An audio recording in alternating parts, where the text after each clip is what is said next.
Nessa aula a gente vai falar um pouco sobre quais são alguns dos componentes principais encontrados em APIs REST. Essa aula é super importante para que você possa entender mais sobre essas APIs REST. Então, uma vez entendendo isso, fica mais fácil para que você possa aplicar técnicas e estratégias de teste para ajudar você a conseguir testar isso de maneira mais estruturada e mais profissional.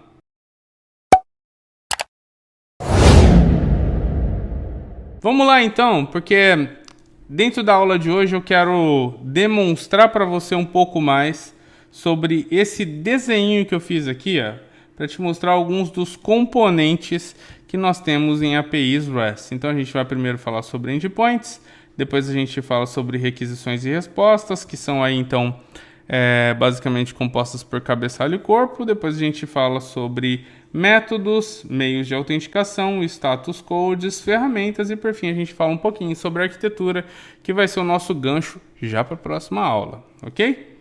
Começando aqui de uma maneira bem rápida, eu quero dizer para você que endpoints são basicamente os pontos nos quais uma aplicação vai se conectar à sua API REST, ok? Se você não sabe nada sobre APIs REST, eu recomendo fortemente que você assista a primeira aula dessa série para que você entenda melhor sobre o que é uma API REST, qual é o seu valor dentro do contexto atual da tecnologia e assim sucessivamente, ok? Mas pensa que um endpoint, ele basicamente é ali um ponto de acesso no qual uma aplicação vai se conectar à sua API. Quais aplicações poderiam se conectar às minhas APIs, Júlio? Outras APIs, aplicações web, aplicações mobile, aplicações desktop, televisões, sabe? Aplicativos para TV, videogames, smartwatches, diversos outros sistemas. Por que isso? Porque a API foi criada justamente para dar conectividade a outros softwares, para que eles se conectem e consumam o conteúdo dela, certo? Então, nesse contexto, os endpoints são alguns pontos nos quais um outro sistema vai se conectar à sua API. Eu disse para vocês na última aula que uma API REST, ela se conecta geralmente, ou ela expõe as suas funcionalidades geralmente através do protocolo HTTP, que é um protocolo que roda na web. Logo, se você expõe a sua API à internet, qualquer software que tiver autorização suficiente vai poder consumi-la. Olha que maravilhoso isso, não é? Então, quando eu falo de endpoints, a gente está falando sobre quais são os recursos disponíveis em uma determinada API REST. Se a gente for olhar para o nosso desenho da aula anterior, a gente vai ver que a gente tinha exposto aqui, algumas funcionalidades. Uma funcionalidade de transferir, pagamento e empréstimo, ok? Então, se eu for pensar aqui em um endpoint para, por exemplo, transferência, eu poderia, por exemplo, dar aqui um exemplo para você, que é o HTTP. Estou inventando isso, tá, pessoal? A gente vai falar já sobre um assunto aqui que eu quero trazer para vocês, que é o assunto Swagger. Vou até deixar anotadinho aqui, com um asterisco, só para que você possa entender que toda a documentação fica ali, tá bom? Bom, certo é que eu tenho aqui o endpoint, que é o http api.com. Vamos colocar diferente, né? Vamos colocar assim, jl.com/api/transferência. Entendeu? Esse daqui é o meu endpoint para acessar o recurso de transferência. Mas eu poderia ter outros endpoints aqui que fazem parte dessa API. Vou dar um exemplo aqui para você. Eu poderia ter aqui uma cópia aqui disso aqui, só que ao invés de transferência seria empréstimos. Ok? Então veja, só aqui eu já tenho dois endpoints que estão disponíveis para minha API. Então, basicamente, é como você acessa os recursos da sua API REST, ok? Tem uma coisa bacana quando a gente fala de API REST, uma comparação em relação com uma aplicação normal de interface gráfica é que em uma interface gráfica você tem acesso às funcionalidades geralmente através do menu, não é verdade? Nas APIs não. As funcionalidades elas estão fragmentadas, ok? Cada uma tem ali o seu endpoint de acesso, entendeu? Todos os endpoints ou as funcionalidades que estão expostas naquela determinada API estão descritas em um documento chamado Swagger. Então o Swagger ele é um documento, ok? Acho que essa caneta está muito forte, né? Então o Swagger é um documento. Vou colocar aqui. É um documento de informações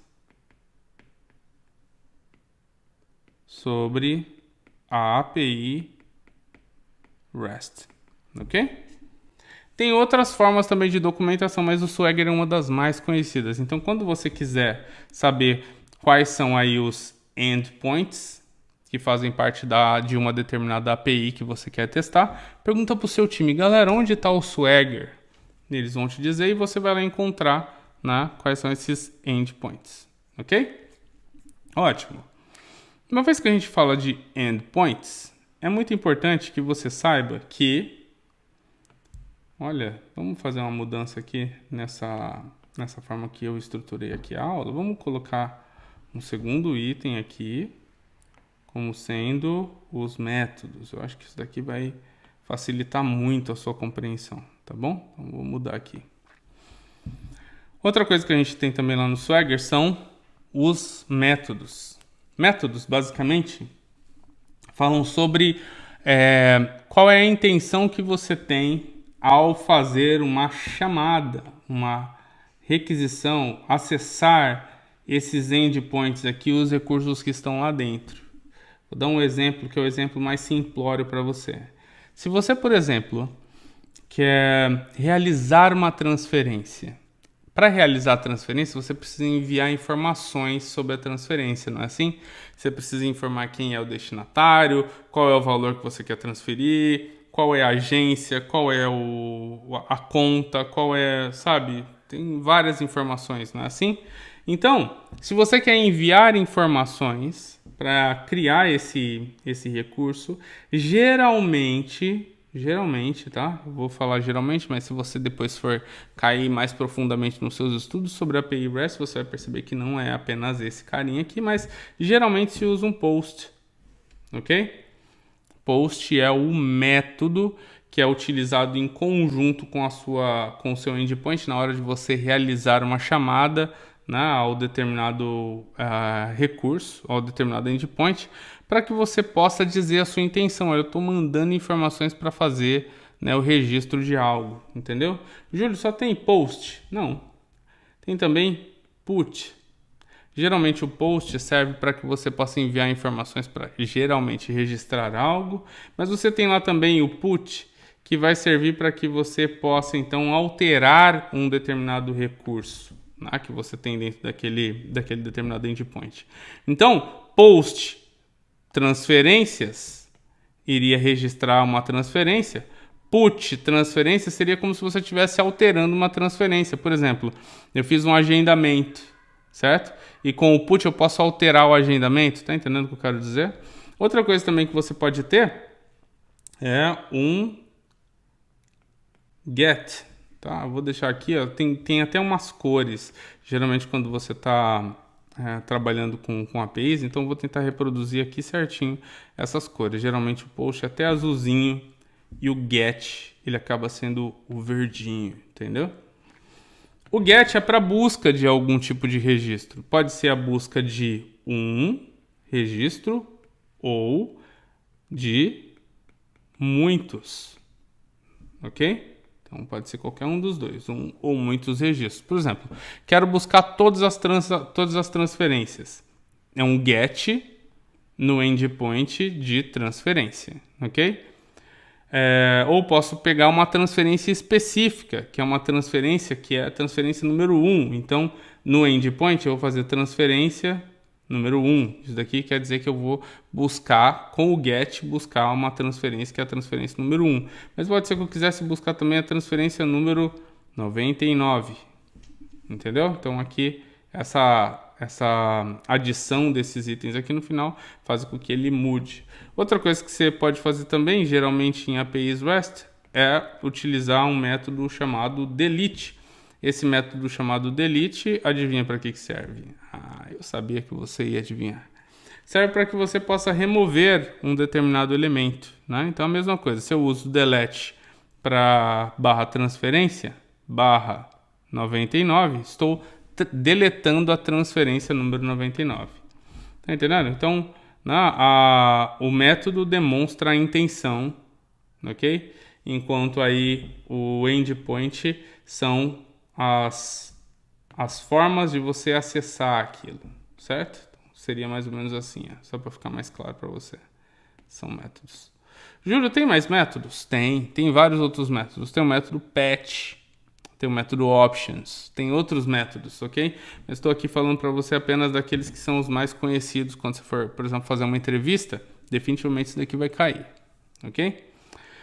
Quando a gente fala de requisições e respostas, pensa no seguinte, pensa que a gente tem, deixa eu criar aqui uma nova folha para ficar mais claro aqui para a gente, tá bom? Pensa no seguinte, pensa que no final das contas, quando a gente está falando sobre APIs REST, o uso delas, né, dentro de um contexto de engenharia de software, a gente está falando que existe uma determinada aplicação, pensa que é uma aplicação que está rodando aqui no seu dispositivo móvel, ok? Que é aqui uma determinada aplicação financeira, ok? Aplicação financeira, e ela está rodando aqui, no seu app. E aí você quer então que esse app que está conectado à internet, ok? Quer que esse app aqui, que está conectado à internet, que ele faça uma conexão com a API, ok? A API está aqui. Vou até pintar ela de rosinha, né? Como a gente tinha visto na última aula, ok? Então esse app tem que se comunicar com a API para fazer a transferência. A API, então, por sua vez, se conecta com o nosso sistema, ok? Que está rodando lá em um outro servidor.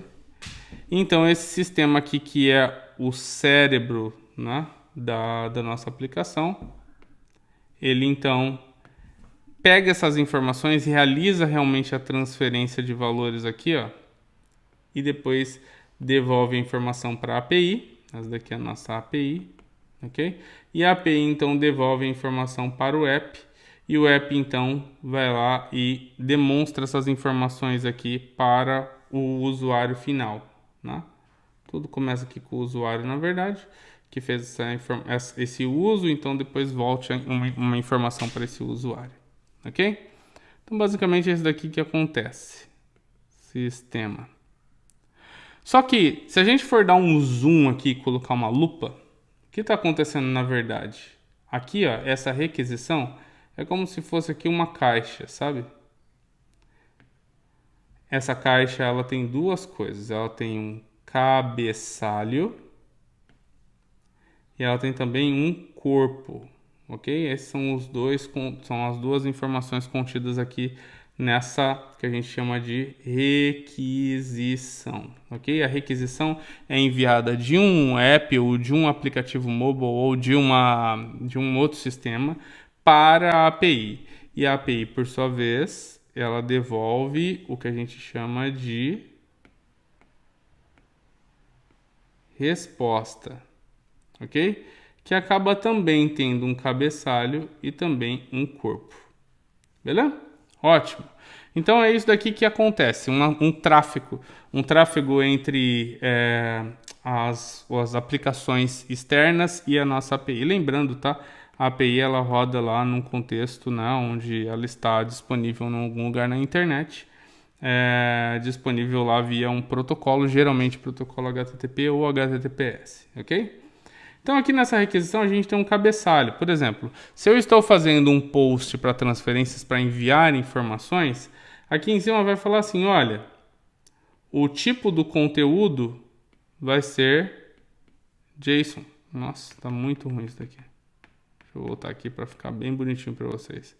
O tipo do conteúdo, content type, é JSON, ok? E aí aqui dentro do corpo da requisição a gente vai mandar informações como, por exemplo, o valor da transferência.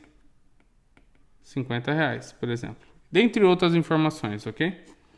E aqui na resposta, a API, primeiro, né, a API pega então essa requisição aqui, faz algum tratamento nela, envia ela para o servidor pensa, dá para fazer essa transferência? Sim ou não? Dá. Então devolve como sendo um sucesso aqui para a API então monta uma resposta. O que ela põe na resposta? Ela fala assim, ó, você me mandou um JSON, não foi? Também no seu tipo do conteúdo, content type, também estou te mandando um JSON. Daí aqui dentro do JSON vai estar, né, uma chave, outra chave, e aqui vai estar uma mensagem. E aqui na mensagem vai estar assim, ó, sucesso. Ok? Vai estar desse jeito. Outra coisa também que a API vai colocar é um negócio que a gente chama em API REST como status code. É um número que representa o que aconteceu depois do processamento. Então pode ser que ele fale assim, olha, 201, processei aquela informação e inseri algo dentro dos meus registros, por exemplo. Já já a gente fala sobre o status code, tá bom? Mas ele pega essa resposta, devolve para o app. O app abre essa caixinha aqui e fala, opa, tem uma mensagem de sucesso aqui dentro, tem um 201. Vou dizer aqui então para o usuário final que deu bom. Sucesso, meu amigo, entendeu? Aqui ele falou, quero transferir 50, app. Ele falou, sucesso, né? Entendeu? Então essa daqui é a comunicação que existe ali entre, né, esses nós vamos chamar aqui de atores, né, dentro dessa saga aqui, né, do uso de APIs, tá vendo? Então eles acabaram ali se conectando. Interessante, né? Show. Então isso daqui requisição, isso daqui resposta, ok? Então aqui já fica mais claro para você. Vou até copiar daqui, ó, para a gente ficar super claro quanto ao que é isso. Ok, copiar, vou trazer para cá e vou colar. Daí a gente consegue lembrar. Requisição, resposta, para ficar super claro, ok? O que acontece? Aqui nessa requisição, eu estou falando para você que existe aqui algumas informações, ó. Exigia que fosse enviado então um content type, um tipo de conteúdo que era JSON. Da onde que eu tirei isso? Tirei isso do Swagger, lá no Swagger que fala isso. Outra coisa aqui é que dentro do objeto JSON tem um atributo chamado valor e fala que aqui, ó, o valor tem que ser um valor inteiro. Da onde que eu tirei isso? Tirei isso do Swagger, ok? Tá falando que isso é o corpo, tirei isso do Swagger. Tá falando que isso é o cabeçalho, tirei isso do Swagger também. Júlio, como que eu crio essa requisição? Eu crio através do uso de ferramentas, que a gente vai falar daqui a pouquinho, tá bom? Mas, por hora, entenda apenas que uma requisição, uma resposta é basicamente isso daqui, é um cabeçalho e um corpo. Interessante, né? Show. Quando a gente fala de enviar essa requisição aqui, a gente está falando que, puxa, eu estou, né, do meu app fazendo um envio dessa informação aqui para a API, para que a API então possa, né, realizar uma transferência, por exemplo. Cara, isso é uma coisa muito séria, né? Já pensou se quem está enviando a requisição não fosse realmente o app e o app autorizado? O que aconteceria nesse caso? Entende o que eu quero dizer?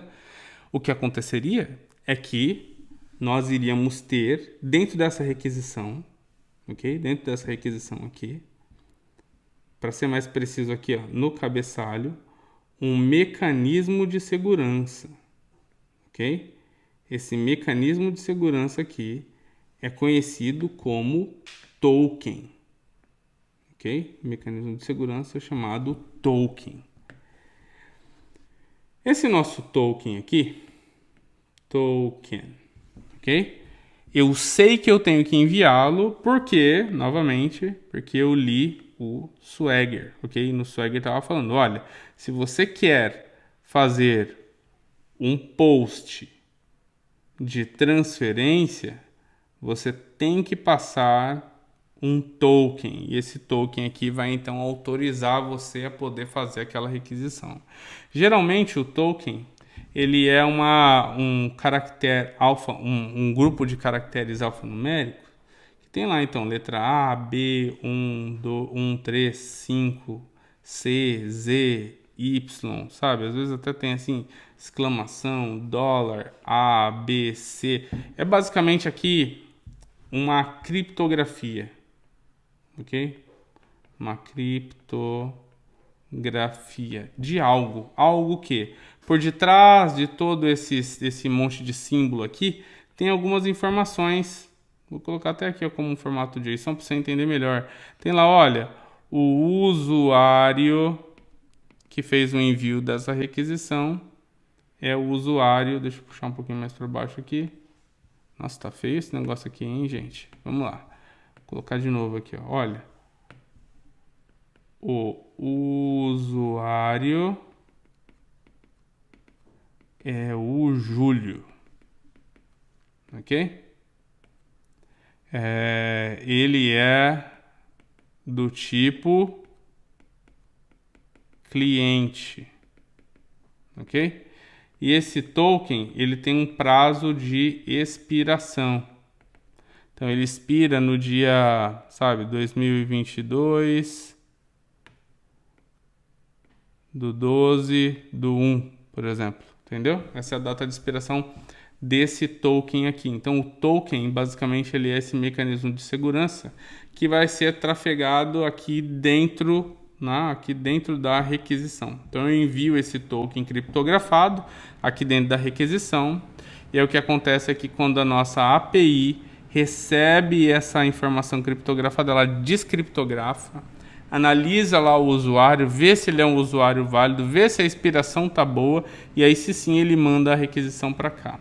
Mas o que acontece se a gente envia algo que não um token que ele realmente não é válido? Se o token não é válido, ok? Se esse token aqui ele não é válido, ou seja, a gente mandou um usuário que não existe, a gente tem lá um erro 401. Esse erro 401 significa não foi autorizado, ok? Ou seja, não foi autenticado, ou seja, esse usuário não existe, ok? Agora, tem outra coisa que a gente tem também dentro do... Isso daqui então deixa eu só marcar aqui de vermelhinho para você não esquecer. Okay, então, quando o token não é válido, dá 401. Agora, tem outra coisa que pode acontecer também, que é assim. Pode acontecer que esse tipo aqui ó, era cliente, entendeu? Só que só quem pode fazer a transferência são administradores. Então, quando isso acontece, a gente tem um erro aqui, que é o erro 403. Bacana, né? Então, o erro 403 diz, olha, o seu token é bom, mas você é proibido de mexer aqui onde você está querendo mexer. Transferência não é para você, jovem. Entendeu? Bacana, né? Então, esses são alguns mecanismos de autenticação que podem existir aí para a gente também, ok? Show! A gente se vê na próxima aula, onde a gente vai falar sobre arquitetura de APIs REST, para que você possa entender o que há no interior dela e com isso possa ter ideias melhores de como testar a sua API REST. Beleza? A gente se vê no próximo vídeo. Não se esqueça de deixar o seu like, de se inscrever no canal e de deixar os seus comentários caso você tenha alguma dúvida. Até a próxima!